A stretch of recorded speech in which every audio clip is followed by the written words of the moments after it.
श्रीमदेवी भागवत प्रथम स्कंद में पंचवा अध्याय में भक्तगणों आपको भगवती लक्ष्मी के सांप से विष्णु का मस्तक कट जाना, वेदों द्वारा स्तुति करने पर देवी का प्रश्न होना, भगवान विष्णु के हयग्रीव अवतार की कथा इसमें देवी भागवत में आपको सुनाऊंगा। आप इसको ध्यानपूर्वक सुने और भक्तगणों आप भक्ति माँ भगवती चैनल को लाइक करें, सब्सक्राइब जरूर करें। माँ भगवती आपका और आपके परिवार का कल्याण करेगी। कथा पूरी सुनिए। ऋषि बोले, हे सूत जी, हमारा चित्त संदेह रूपी सागर में पूर्णतः डूबता जा रहा है, क्योंकि आपने महान आश्चर्यजनक तथा संसार को विस्मित कर देने वाली यह बात कह दी कि विष्णु के शरीर से उनका सिर अलग हो गया था और वे सर्वपालक जनार्दन पुनः हयग्रीव हो गए थे।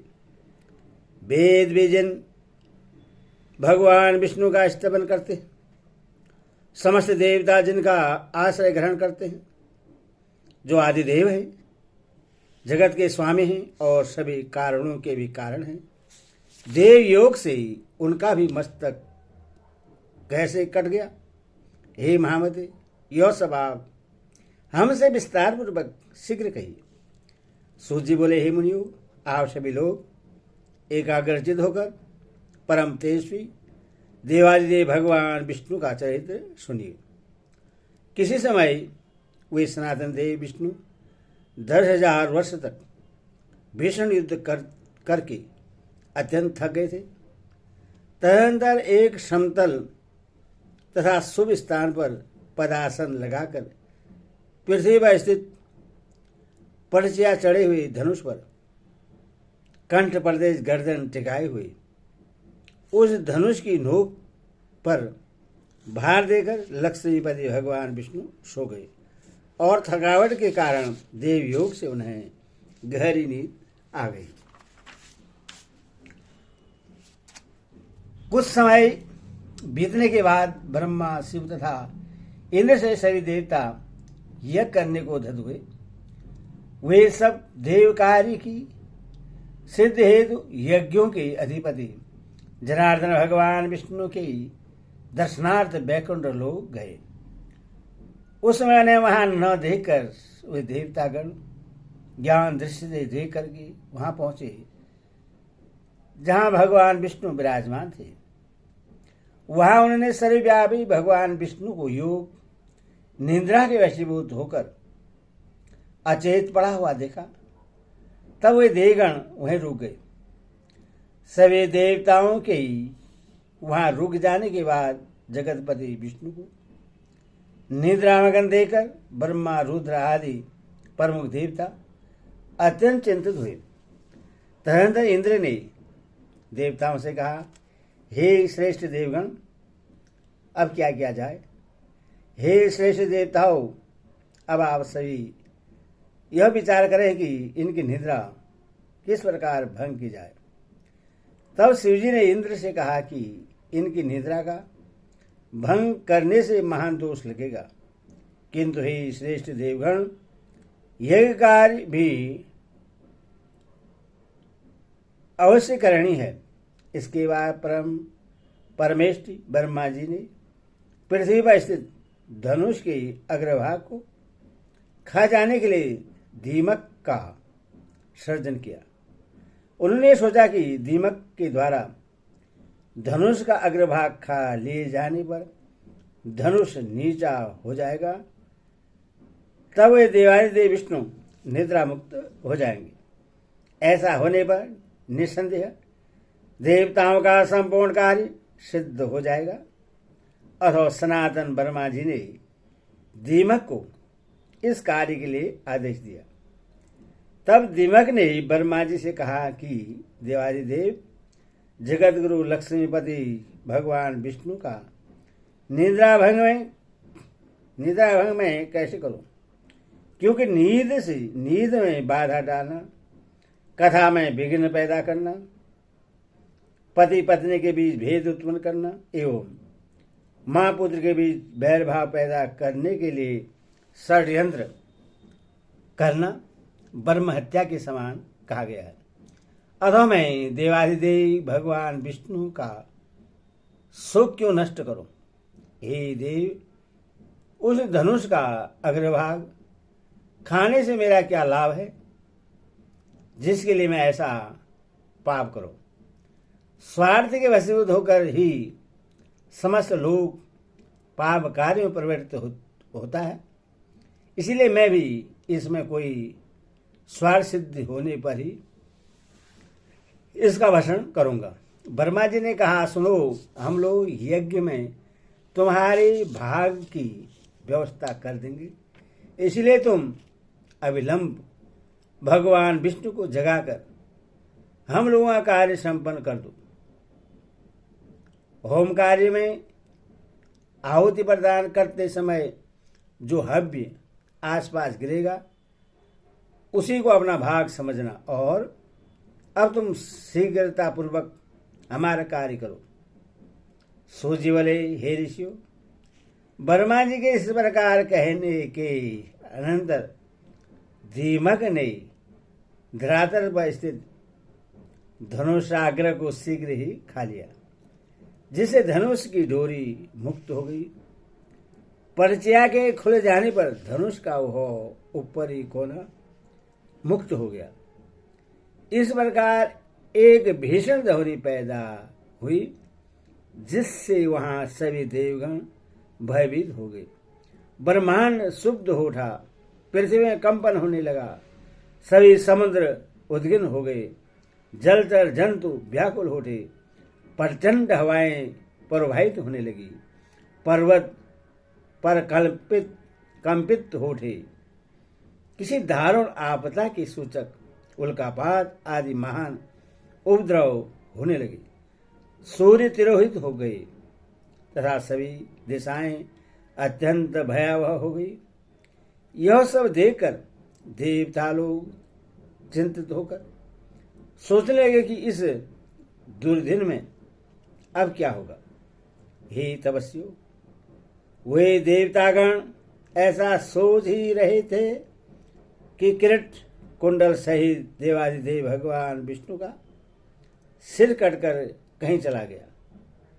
कुछ समय के पश्चात उस घोर अंधकार के शांत हो जाने पर ब्रह्मा और शंकर ने भगवान विष्णु का मस्तक विहीन विलक्षण शरीर देखा। भगवान विष्णु का सिर विहीन धड़ देखकर वे श्रेष्ठ देवता अत्यंत विस्मित हुए और चिंता सागर में निमग्न होकर शोकाकुल हो इस प्रकार विलाप करने लगे। हे नाथ, हे प्रभु, यह कैसी विचित्र अलौकिक घटना हो गई। हे देवाधिदेव, हे सनातन, हम सभी देवताओं के लिए तो यह बात विनाशकारी है। यह किस देवता की माया है जिसके द्वारा आपके सिर का हरण कर लिया गया? आप तो सर्वदा अच्छेद, अभेद और अधा हैं। हे विभो, इस प्रकार आपके चले जाने पर हम देवता तो मृत्यु को प्राप्त हो जाएंगे। हम लोगों के प्रति आपका कैसा स्नेह था, हम लोग स्वार्थ के कारण ही रुदन कर रहे हैं। संकट की यह स्थिति न तो दैत्यों ने, न यक्षों ने और न राक्षसों ने ही पैदा की है। अभी तो हम देवताओं ने ही यह विघ्न उत्पन्न किया है। तथापि हे रमावती, इसमें किसका दोष समझा जाए? हम सभी देवता पराश्रित हैं। हम इस समय क्या करें और कहाँ जाएं? हे देवेश, हम मोट बुद्धि वाले देवताओं के लिए अब कहीं भी कोई शरण नहीं है। यह कोई सात्विक, राजसिक अथवा तामसिक माया भी नहीं है जिसके द्वारा आप मायापति जगत गुरु का सिर काटा गया है। तब शिव सहित समस्त देवताओं को करुण कर्दन करते हुए देखकर वेद वेदाव श्रेष्ठ देवगुरु बृहस्पति ने उन्हें संतावना देते हुए कहा, हे महाभागो, अब इस प्रकार कर्दन से क्या लाभ है? इस समय तो विवेक का आश्रय लेकर कोई उपाय करना चाहिए। हे देवेंद्र, भाग्य एवं पुरुषार्थ दोनों ही समान श्रेणी के हैं, फिर भी उपाय करना ही चाहिए और यह देव योग से ही सफल होता है। इंद्र बोले, अनर्थकारी पुरुषार्थ को धिक्कार है। मैं तो देव को श्रेष्ठ मानता हूं, क्योंकि हम देवताओं के देखते देखते विष्णु का सिर कट गया। ब्रह्मा जी बोले, काल द्वारा जो भी शुभाशुभ कर्मों का फल निर्धारित है उसे अवश्य ही भोगना पड़ता है। भाग्य का अतिक्रमण कौन कर सकता है? प्रत्येक प्राणी काल कर्म के अनुसार सुख दुख भोगता ही है, इसमें कोई संदेह नहीं है। जिस प्रकार पूर्व काल में काल की प्रेरणा से शंकर जी ने मेरा मस्तक काट दिया था, उसी प्रकार शाम के कारण शिव जी का लिंग कटकर गिर गया था और उसी प्रकार आज विष्णु का सिर कटकर लवण सागर में जा गिरा है। देव योग से ही इंद्र को भी सहस्त्र भोगों की प्राप्ति हुई, उन्हें दुख भोगना पड़ा। वे स्वर्ग से च्युत हो गए और मान सरोवर के कमल में रहने लगे। इस संसार में जब इन महाभाग देवताओं को भी दुख का भोग करने के लिए विवश होना पड़ा, तो फिर दुख भोगने से भला कौन वंचित रह सकता है? अतः आप लोग शोक का परित्याग कर दें और उन महामाया विद्या रूपा सनातनी ब्रह्म विद्या तथा जगत को धारण करने वाली देवी का ध्यान कीजिए, जिनके द्वारा यह चराचर संपूर्ण त्रिलोक व्याप्त है। वे निर्गुणा परा प्रकृति हम लोगों का समस्त कार्य सिद्ध कर देगी। सूत जी बोले, हे मुनियो, देवताओं से इस प्रकार कहकर ब्रह्मा जी ने कार्य की सिद्धि की कामना से अपने सम्मुख सशरीर विद्यमान वेदों को आदेश दिया। ब्रह्मा जी बोले, आप लोग समस्त कार्यों को सिद्ध करने वाली ब्रह्मा ब्रह्म विद्या सनातनी तथा निगूढ़ अंगों वाली महामाया का स्तमन कीजिए। उनका यह वचन सुनकर समस्त सुंदर अंगों वाले वेद जगत की आधार स्वरूपा तथा ज्ञान गम्या उन महामाया की स्तुति करने लगे। वेदों ने कहा, हे देवी, हे महामाये, हे विश्व उत्पत्ति कारिणी, हे शिवे, हे निर्गुणे, हे सर्वभूतेशी, हे शिव कामार्थ प्रदायिनी माता, आपको नमस्कार है। आप सभी प्राणियों को आश्रय देने के लिए पृथ्वी स्वरूपा है तथा प्राणधारियों की प्राण भी हैं। बुद्धि और श्री कांति समा शांति श्रद्धा मेधा धीरति एवं स्मृति सब कुछ आप ही हैं। ओंकार में अर्धचंद्रमा के रूप में आप ही विराजमान हैं। आप गायत्री भुव भुव स्व आदि व्याहति जया विजया धात्री लज्जा कीर्ति स्पृहा एवं दया सभी कुछ हैं। हे अम्ब, आप तीनों लोगों की रचना तंत्र में दक्ष करुण रस से युक्त सभी प्राणियों की माँ विद्या कल्याणी, सभी प्राणियों की हृदय साधिका, सर्वश्रेष्ठ वाग बीज मंत्र में वास करने में निपुण तथा संसार का कलेश दूर करने वाली है। आपकी हम स्तुति करते हैं। ब्रह्मा, शंकर, विष्णु, इंद्र, सरस्वती, अग्नि, सूर्य तथा सभी भुवनों के स्वामी आपके द्वारा ही निर्मित किए गए हैं, अतः उनकी अपनी कोई विशेषता नहीं है। आप ही सभी चराचर जगत की माता हैं। हे जननी, जब आप जगत की रचना की कामना करती हैं तब आप सर्वप्रथम ब्रह्मा, विष्णु, महेश इन प्रमुख देवताओं का सर्जन करते हैं। उन्हीं के माध्यम से एकमात्र आप ही जगत का सर्जन, पालन एवं संहार कार्य पूर्ण कराती हैं। हे देवी, आप में संसार का लेश मात्र भी नहीं रहता। हे देवी, संपूर्ण संसार में ऐसा कोई भी निर्गुण प्राणी नहीं है जो आपके रूप को जान सके, और न तो ऐसा कोई योग्य मनुष्य है जो आपके नामों की संख्या की गणना करने में समर्थ हो। जो थोड़े से जल का शतरण करने में असमर्थ हो, वह बुद्धि संपन्न मनुष्य भला महासागर को पार करने में कुशल कैसे होगा। हे भगवती, आपके अंतहीन वैभव को जान सकने में देवताओं में कोई भी समर्थ नहीं है। एकमात्र आप समस्त विश्व की माता हैं।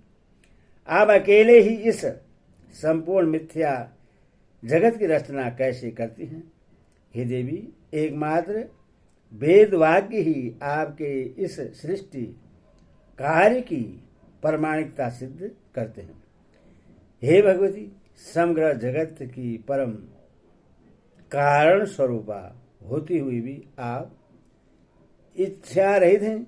अहो, आपका अद्भुत चरित्र हमारे मन को विस्मित कर देता है।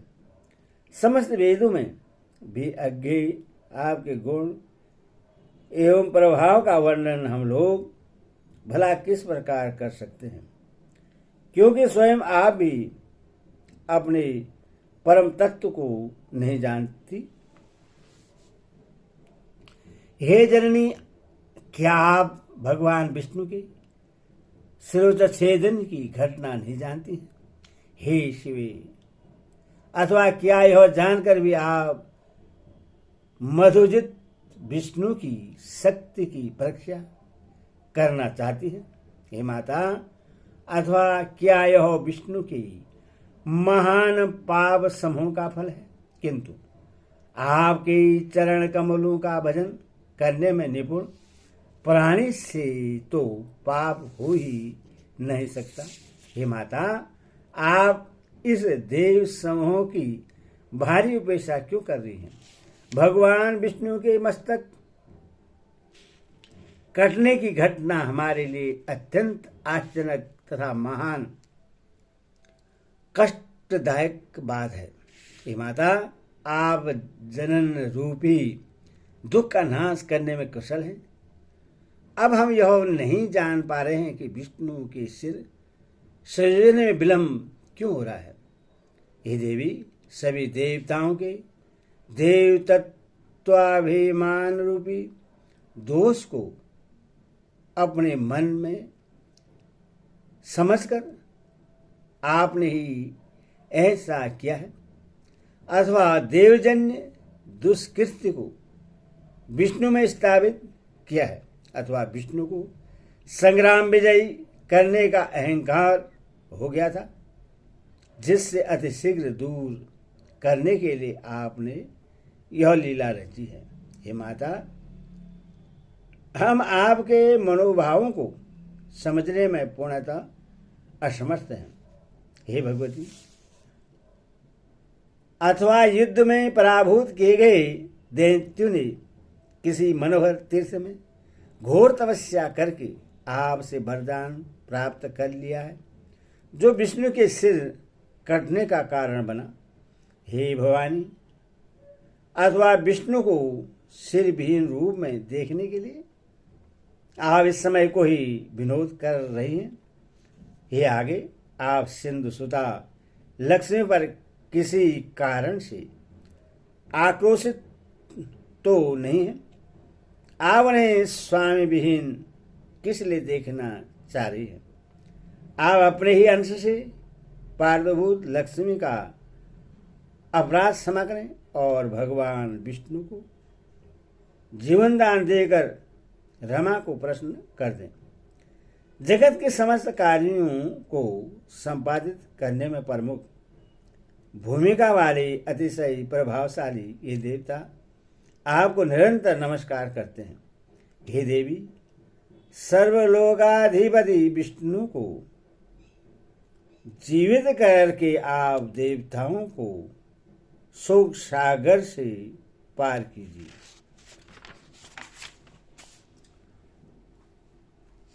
हे हम भगवान विष्णु का सिर छिन्न होकर कहाँ चला गया, यह हम नहीं जानते और इस समय इन्हें जीवित करने के लिए अन्य कोई युक्ति भी नहीं सूझ रही है। हे देवी, मृत प्राणी को जीवित करने में किस प्रकार अमृत समर्थ है, उसी प्रकार समग्र संसार को आप जीवनदात्री हैं। सोचे बोले, हे मुनियों, इस प्रकार सामगान निपुण सांग वेदों द्वारा स्तुति किए जाने से गुणातीत महेश्वरी प्रातपरा महामाया भगवती प्रसन्न हो गई। उसी समय देवताओं को सुख प्रदान करने वाले, शब्दों से युक्त और भक्तजनों को आनंदित करने वाली आकाशित और शरीर शुभ वाणी ने उनसे कहा, हे देवताओं, आप लोग किसी प्रकार की चिंता न करें और स्वस्थ चित्त रहें। हे अमरगण, इन वेदों के भावपूर्ण स्तवन से मैं परम प्रसन्न हो गई हूं, इसमें लेश मात्र भी संदेह नहीं है। मनुष्य लोक में जो प्राणी इस स्तुति से मेरी आराधना करेगा अथवा भक्ति पूर्वक इसका पाठ करेगा, उसकी समस्त कामनाएं पूर्ण हो जाएंगी। जो मनुष्य त्रिकाल प्रातः मध्याह्न सायंकाल मेरी स्तुति को नित्य भक्ति पूर्वक सुनेगा, वह सभी दुखों से विमुक्त होकर परम सुखी हो जाएगा। वेदों द्वारा उच्चारित किए जाने के कारण यह स्तुति वेदों के समान ही है। हे देवो, अब आप विष्णु के शिरोच्छेदन का कारण सुनिए, क्योंकि इस लोक में बिना कारण कोई कार्य कैसे हो सकता है।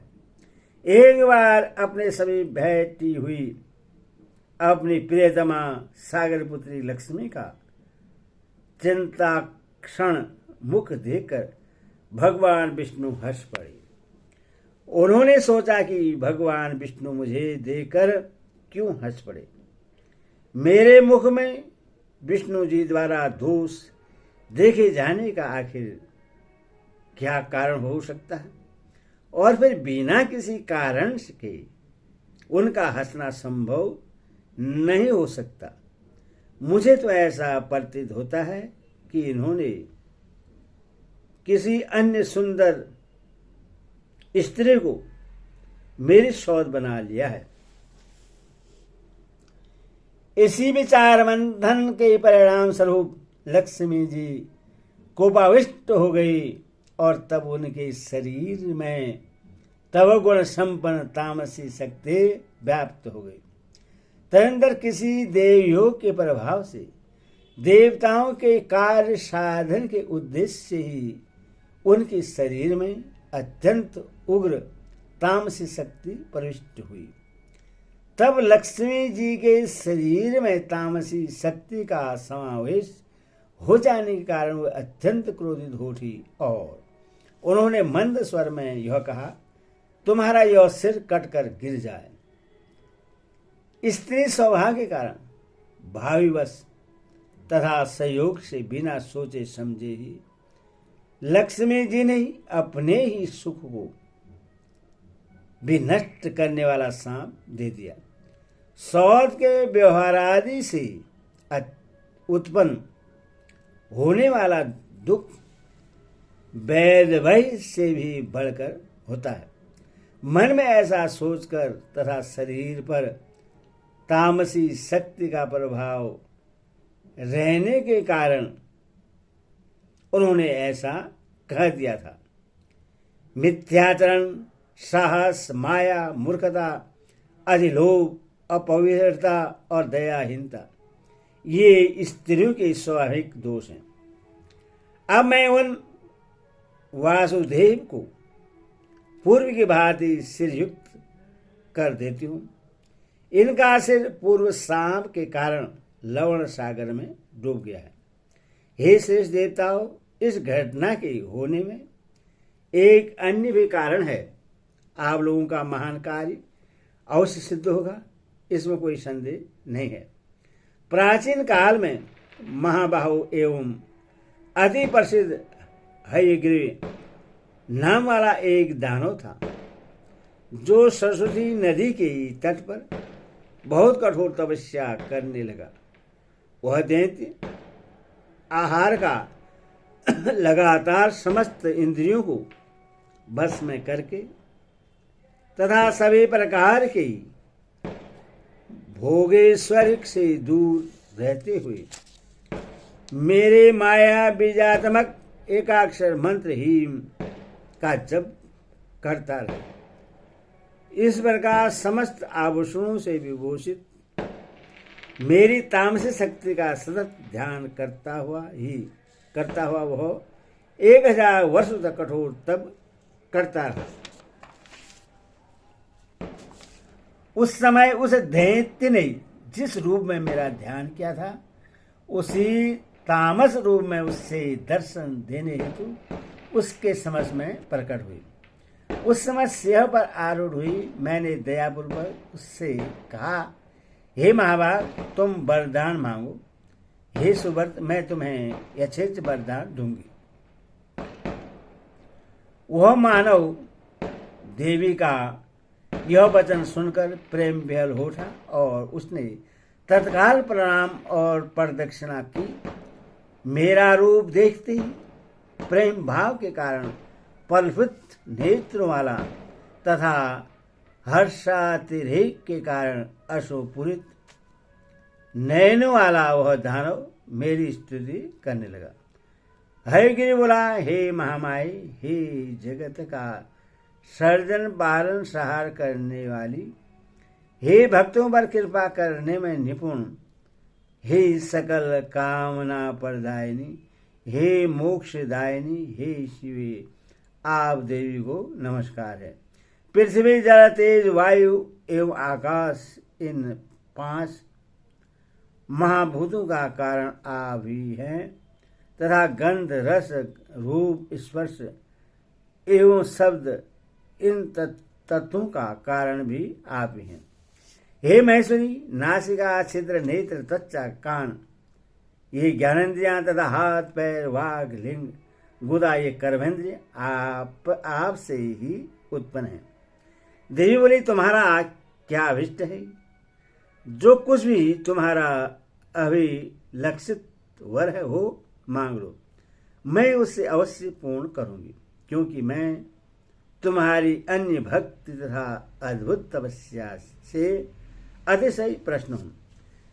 हयग्रीव बोला, हे तात, आप मुझे वैसा वरदान दें जिससे मेरी मृत्यु कभी न हो और देव दानवों के द्वारा अपराजेय रहता हुआ मैं सदा के लिए अमर योगी हो जाऊं। देवी बोली, जन्म लेने वाले की मृत्यु निश्चित है और मरने वाले का जन्म भी निश्चित है। लोक में स्थापित इस प्रकार की मर्यादा का उल्लंघन कैसे संभव है? अतएव हे दानव श्रेष्ठ, मृत्यु को अवश्य भावी जानकर अपने मन में समय विचार करके तुम अन्य यथेच्छ वर मांग लो। हयग्रीव बोला, हे जगदम्बे, मेरी मृत्यु हयग्रीव से ही हो, किसी अन्य से नहीं। मेरी इसी मनोवांछित कामना को आप पूर्ण करें। देवी बोले, हे महाभाग, अपने घर जाकर अब तुम सुखपूर्वक राज्य करो। हयग्रीव के अतिरिक्त अन्य किसी से भी तुम्हारी कदापि मृत्यु नहीं होगी। उस दैत्य को यह वरदान देकर मैं अंतर्ध्यान हो गई और वह भी परम प्रसन्न होकर अपने घर लौट गया। वह दुष्टतमा इस समय मुनिजनों तथा वेदों को हर प्रकार से पीड़ित कर रहा है और तीनों लोगों में कोई भी ऐसा नहीं है जो उसका सहार कर सके। अतः त्वष्टा इस अश्व का मनोहर सिर अलग करके उससे इन सिर विहीन विष्णु के धड़ पर संयोजित कर देंगे। तत्पश्चात देवताओं के कल्याणार्थ भगवान हयग्रीव उस पापात्मा अत्यंत क्रूर और दानवी स्वभाव वाले मायासुर हयग्रीव का सहार करेंगे। सूर्य बोले, देवताओं से इस प्रकार कहकर भगवती शांत हो गई और इसके बाद देवगण परम संतुष्ट होकर देव शिल्पी विश्वकर्मा से बोले। देवताओं ने कहा, आप विष्णु के धड़ पर घोड़े का सिर जोड़कर देवताओं का कार्य कीजिए। हे भगवान हयग्रीव ही दानों से दैत्य का वध करेंगे। सूर्य बोले, देवताओं का यह वचन सुनकर विश्वकर्मा ने अति शीघ्रतापूर्वक अपने खंडक से देवताओं के सामने घोड़े का सिर काटा। तत्पश्चात उन्होंने घोड़े का वह सिर अविलंब विष्णु भगवान के शरीर में संयोजित कर दिया और इस प्रकार महामाया भगवती की कृपा से वे भगवान विष्णु हयग्रीव हो गए। कुछ समय बाद उन भगवान हयग्रीव ने अहंकार के मद में चूर उस देव शत्रु दानव का युद्ध भूमि में अपने तेज से वध कर दिया। इस संसार में जो प्राणी इस पवित्र कथा का श्रवण करते हैं वे समस्त पापों से मुक्त हो जाते हैं। इसमें लेश मात्र भी संदेह नहीं है। महामाया भगवती का चरित्र अति पावन है तथा पापों का नाश कर देता है। इस चरित्र का पाठ तथा श्रवण करने वाले प्राणियों को सभी प्रकार की संपदाएं अनायास ही प्राप्त हो जाती हैं। यदि श्रीमद्देवी भागवते महापुराणे षष्ठादशसहस्रा सहितानां प्रथम स्कंधे हयग्रीव अवतार कथनम नाम पंचमो अध्याय। हरि ओम तत्सत्।